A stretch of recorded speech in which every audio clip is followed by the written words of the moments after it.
കഴിഞ്ഞ കുറേ ദിവസങ്ങളായി എയുടെ ലോകത്ത് ഏവരും ചർച്ച ചെയ്യുന്നൊരു പേരാണ് ഡീപ് സീക്ക്. ചുരുങ്ങിയ ദിവസങ്ങൾ കൊണ്ട് വിപ്ലവകരമായ മാറ്റങ്ങളാണ് എയുടെ ലോകത്ത് ഡീപ് സീക്ക് മൂലം ഉണ്ടായത്.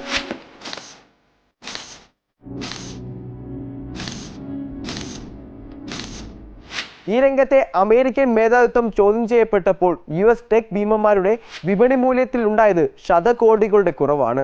അമേരിക്കൻ എയുടെ 1/4 ചെലവിലാണ് അവരോട് കിടപിടിക്കുന്ന പുത്തൻ സാങ്കേതിക വിദ്യ ഡീപ് സീക്ക് വികസിപ്പിച്ചെടുത്തത്. അതാകട്ടെ ഓപ്പൺ സോഴ്സ് മോഡലിലും. ഇതോടെ സാങ്കേതിക മേഖലയിലും അമേരിക്കയ്ക്ക് കടുത്ത വെല്ലുവിളി ഉയർത്തുക കൂടിയായിരുന്നു ചൈന.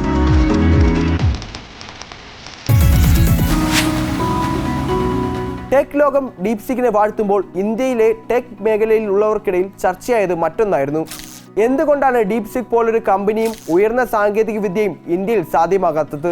അമേരിക്കയും ചൈനയും അടക്കമുള്ള രാജ്യങ്ങളിലെ സർക്കാരും കമ്പനികളും വരുമാനത്തിന്റെ നല്ലൊരു പങ്ക് റിസർച്ച് ആൻഡ് ഡെവലപ്മെന്റിന് വേണ്ടി മാറ്റിവെക്കുമ്പോൾ ഇന്ത്യയിൽ അതുണ്ടാക്കാത്തത് എന്തുകൊണ്ടാണ്?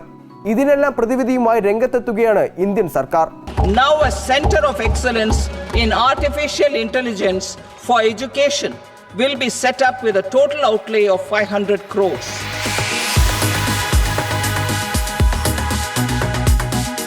ചൈനയുടെ ഡീപ് സീക്ക് മോഡൽ ചർച്ചയായ പശ്ചാത്തലത്തിൽ സ്വന്തം സാങ്കേതിക ശേഷി തെളിയിക്കുന്നതിനായി പുതിയ AI മോഡൽ വികസിപ്പിക്കാനുള്ള ശക്തമായ നീക്കങ്ങൾക്ക് തുടക്കമിടുകയാണ് ഇന്ത്യ.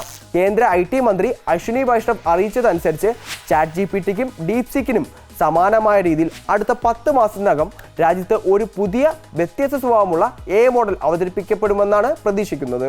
സാധാരണക്കാർക്ക് ചുരുങ്ങിയ നിരക്കിൽ ഉപയോഗിക്കാവുന്ന AI മോഡലാണ് പുറത്തിറക്കുക.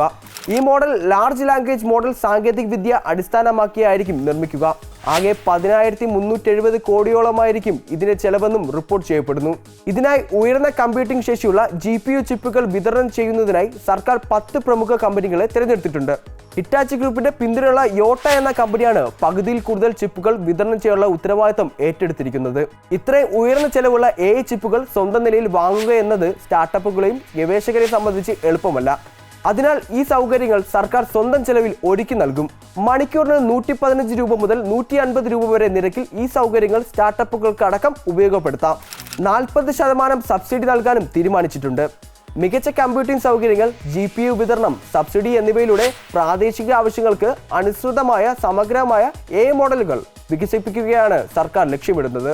പുതിയ AI മോഡലുകൾ ഇന്ത്യൻ ഭാഷകളും സംസ്കാരവും ഉൾക്കൊള്ളുന്നതോടെ പ്രാദേശികത്വം സംരക്ഷിക്കുന്നതിനൊപ്പം ആഗോള AI രംഗത്ത് ഇന്ത്യയുടെ സാന്നിധ്യം വ്യക്തമായും രേഖപ്പെടുത്താനാകും. ഈ നൂതന പദ്ധതിയുടെ ഫലമായി രാജ്യത്തിന്റെ ഡിജിറ്റൽ എക്കോസിസ്റ്റത്തിൽ വിപുലമായ മാറ്റങ്ങളും പുതിയ സംരംഭങ്ങളും ആഗോള AI വേദിയിൽ ഇന്ത്യയുടെ ശക്തമായ സ്ഥാനവും ഉറപ്പാക്കപ്പെടുമെന്ന് നമുക്ക് ഉറപ്പിക്കാം.